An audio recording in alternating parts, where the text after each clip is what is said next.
Hello મિત્રો, તમારું સ્વાગત છે. આજે આપણે સ્વાધ્યાય 11.2 દાખલા નંબર 3. રહેમાન એક પૈડામાં આરા લગાવે છે. આ માટે તે સમાન લંબાઈના આરાનો ઉપયોગ કરે છે. હવે તે આરા એવી રીતે લગાવે છે કે જેથી બે ક્રમિક આરા વચ્ચે બનતો ખૂણો સમાન હોય. હવે તેને નીચે આપેલા કોષ્ટક પૂર્ણ કરો. હવે મિત્રો શું છે કે એક આ રીતનું આખું ટાયર છે કે વ્હીલ છે, તો એમાં આપણે શું લગાવવાના? આરા લગાવવાના. એટલે આ રીતે આપણે શું કરવાના છે? અલગ અલગ આરા લગાવવાના. અને દરેક આરા વચ્ચે કેવો રહેશે? ખૂણો સમાન રહેશે એવું આપણને એ કહે છે. તો આ રીતે આપણે શું કરવાના છે? આરા લગાવવાના છે. હવે એમાં શું કીધું? પહેલાં આપણે આ કોષ્ટક પૂરું કરવાનું. તો પહેલાં આરાની સંખ્યા 4 હતી, તો ખૂણો કેટલાનો રહ્યો? 90નો. આરાની સંખ્યા 6 થઈ, તો ખૂણો કેટલાનો થઈ ગયો? 60. તો મિત્રો તમે જોયું, જેમ આરાની સંખ્યા વધે છે એમ ખૂણો કેટલો થતો જાય છે? ઘટતો જાય છે. તો અહીંયા બંને વધુ છે. આરા વધે તો ખૂણાનું માપે વધવું પડે, તો સમપ્રમાણમાં કહેવાય. પણ અહીંયા ઊંધું છે. તો જેમ આરાની સંખ્યા વધે છે એમ ખૂણો ઘટતો જાય છે. તો એક વસ્તુ વધે છે અને એક વસ્તુ ઘટે છે. તો આ કેવું થયું? વ્યસ્ત પ્રમાણ થયું. આગળ પ્રશ્ન શું કીધો છે? પહેલાં આપણે આ કોષ્ટક પૂરું કરી દઈએ, પછી આ ત્રણેય પ્રશ્નોના જવાબ આપણે મેળવીશું. અને શું કહી દઈશું? એક્સ કહી દઈશું, અને બે ક્રમિક વચ્ચેનો ખૂણો એને વાય કહી દઈશું. તો આ શું થશે? x1, x2, x3, x4 અને x5. નીચે આપણે y કીધું, તો આ y1, આ y2, y4 અને y5. બરાબર. હવે જો x1 અને y1 આપ્યું છે, x2 y2 આપ્યું છે. હવે આપણે શું ગોતવાનું? x3 આપ્યું છે, y3 આપ્યું નથી. તો આપણે જે વ્યસ્ત પ્રમાણ છે એનું સૂત્ર શું છે? x1 y1 બરાબર, જ્યાંથી નથી આપ્યું ત્યાંથી ચાલુ કરવાનું. તો x3 y3. x1 ની વેલ્યુ કેટલી આપી છે? 4. y1 ની કેટલી આપી? 90 અંશ. x3 ની કિંમત કેટલી છે? 8. y3 ની કિંમત આપણે શોધવાની છે. હવે y3 સાથે 8 ગુણાકારમાં, તો એ ક્યાં જશે? ભાગાકારમાં. તો 4 ગુણ્યા 90 છેદમાં શું થઈ જશે? 8 બરાબર y3 થશે. હવે 8 ની જગ્યાએ 4 ગુણ્યા 2, તો શું થશે? 4 4 કટ થઈ ગયા. હવે 90 તો શું થાય? 45 દુ 90, તો 2 2 કટ થઈ ગયા. તો y3 આપણે કેટલો મેળવ્યો? 45 ડિગ્રીનો ખૂણો. તો y3 ની કિંમત, એટલે કે જ્યારે આરાની સંખ્યા 8 હોય ત્યારે ખૂણો કેટલો મળે છે? 45નો મળે છે. હવે x4 એટલે એમાં આરાની સંખ્યા કેટલી છે? 10. તો ફરી આપણે આવું લખશું, x1 y1 બરાબર x4 y4. x1 ની કિંમત 4, y1 ની કિંમત 90 બરાબર x4 ની કિંમત 10, y4 આપણે શોધવાનું. તો શું થશે? 10 y4 સાથે ગુણાકારમાં, એ ક્યાં જશે? ભાગાકારમાં. તો 4 ગુણ્યા 90 છેદમાં 10 બરાબર y4. આ 0 0 કટ થઈ ગયા. હવે શું વધ્યું? 4 ગુણ્યા 9 બરાબર y4. તો 4 9 કેટલા થશે? 36. તો 36 ડિગ્રી શું મળ્યું? y4. તો જ્યારે આ આરાની સંખ્યા 10 હશે ત્યારે આપણે કેટલા ડિગ્રી ખૂણો મળશે? 36 ડિગ્રી. ત્યાર પછી છે x5. એમાં તમને કેટલા આપ્યા છે? 12. તો શું થશે? x1 y1 બરાબર x5 y5. x1 ની કિંમત કેટલી છે? 4. y1 ની કિંમત 90 ડિગ્રી બરાબર x5 ની કિંમત 12, y5 એમ નામ રહેશે. y5 સાથે 12 શેમાં છે? ગુણાકારમાં. તો એ ક્યાં જશે? ભાગાકારમાં. હવે 90 ની જગ્યાએ શું લખશું આપણે? 30 તેરી 90. આની જગ્યાએ શું લખશું? 4 એમ નામ રહેશે. 12 ની જગ્યાએ 4 ગુણ્યા 3. તો આ 4 કટ થઈ ગયા, આ 3 કટ થઈ ગયા.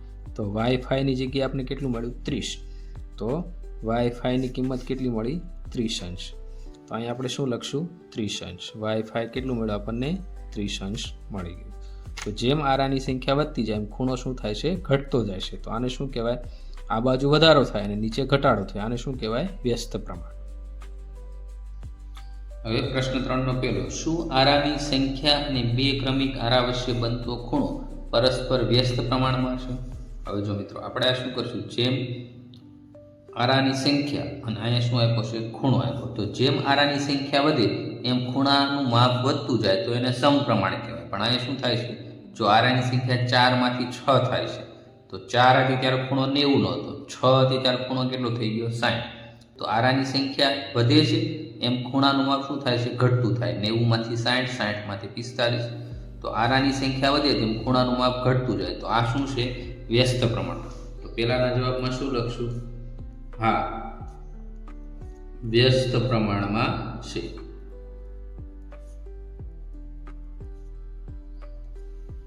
બીજું શું કીધું, 15 આરાવાળા એક પૈડામાં બે ક્રમિક આર્યની જોડ વચ્ચે બનતા ખૂણાનું માપ શોધો. તો આપણને આરા આપ્યા છે અને ખૂણા શોધવાના છે. તો આપણે ઉપરના કોષ્ટક જેવું જે કોષ્ટક બનાવશું. એમાં શું લખશું? આ ઉપર આરાની સંખ્યા અને નીચે ખૂણાનું માપ. હવે આરાની સંખ્યા શરૂઆતમાં આપણે શું લખશું? x1 y1 તો જે જૂના કોષ્ટકમાં હતું એ જ લઈશું. તો અહીંયા 4 આવશે, અહીંયા 90 આવશે. આગળ આપણે આરાની સંખ્યા કેટલી કીધી? 15 કીધી અને ખૂણાનું માપ શોધવાનું. તો જેવું આપણે ફોર્મ્યુલા વાપરતા હતા x1 y1 બરાબર x2 y2 બરાબર. હવે x1 ની કિંમત કેટલી થશે? આમાં 4. અહીંયા x1 x2 y1 y2. x1 ની કિંમત કેટલી થશે? 4. y1 ની કિંમત 90. x2 ની કિંમત 15. y2 આપણે શોધવાનું છે. હવે y2 સાથે 15 ગુણાકારમાં, એ ક્યાં જશે? ભાગાકારમાં. 4 ગુણ્યા 90 છેદમાં 15. હવે 90 ની જગ્યાએ શું લખશું? 15 6 કેટલા થાય? 90. તો 15 15 કટ થઈ ગયા. અહીંયા y2 એમ નામ રહેશે. વધ્યું શું? 4 ગુણ્યા 6 બરાબર y2. તો 4 ચોક કેટલા થશે? 24. તો ખૂણા માપ કેટલું આવ્યું? 24. તો જ્યારે આરાની સંખ્યા 15 હશે ત્યારે ખૂણાનું માપ કેટલું મળશે? 24 મળશે. પ્રશ્ન 3 નો ત્રીજો, બે ક્રમિક આરાની જોડ વચ્ચે બનતા ખૂણાનું માપ 40 ડિગ્રી છે તો આરાની સંખ્યા શોધો. તો અહીંયા આપણે શું કીધું છે? ખૂણાનું માપ આપ્યું છે, એની પરથી આપણે આરાની સંખ્યા લખી. તો ફરીવાર આપણે આવું જ કોષ્ટક બનાવશું. ઉપર શું લખશું આપણે? ઉપર આરાની સંખ્યા, નીચે ખૂણાનું માપ. હવે x1 y1 તો જે જૂનું હતું તે આરાની સંખ્યા 4, ખૂણાનું માપ 90. હવે આપણને ખૂણો કેટલો આપ્યો? 40 ડિગ્રી હોય તો આરાની સંખ્યા કેટલી આપણે શોધવાનું છે.